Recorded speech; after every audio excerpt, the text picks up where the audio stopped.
বুড়োহারের ভেলকি দেখাচ্ছেন মুশফিকুর রহিম। সাদা বল থেকে বিদায় নিয়ে লাল বলেই তার সব ফোকাস। ৩৯তম জন্মদিনে হাফ সেঞ্চুরি তুলেছেন মিস্টার ডিপেন্ডেবল। এদিন কেক কেটে জন্মদিন উদযাপন করেছেন সতীর্থদের সাথে।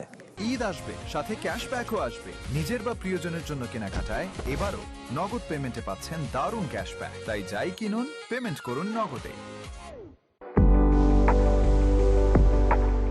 বিশেষ দিনটা বিশেষ করে তোলার প্রয়াস। হোম অফ ক্রিকেটে সেঞ্চুরি হাঁকিয়ে রাঙিয়েছিলেন নিজের ১০০তম টেস্ট।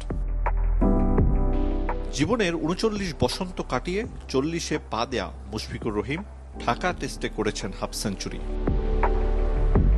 ২ দশকের ক্যারিয়ারে মিস্টার ডিপেন্ডেবলের চেয়ে বেশি আর কোনো বাংলাদেশি ক্রিকেটারের নেই ৫০ বা তার ঊর্ধ্ব রানের ইনিংস।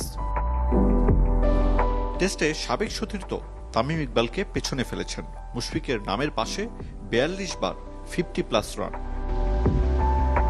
ওয়ানডে টি-20 ছেড়েছেন সাদা পোশাকে এ মুশফিক আরও দৃঢ়। ঢাকা টেস্টের দ্বিতীয় দিন এক প্রান্ত আগলে রেখেছিলেন মুশফিক। মিরপুরে তার ধীর গতির হাফ সেঞ্চুরি ১১৪ বলে।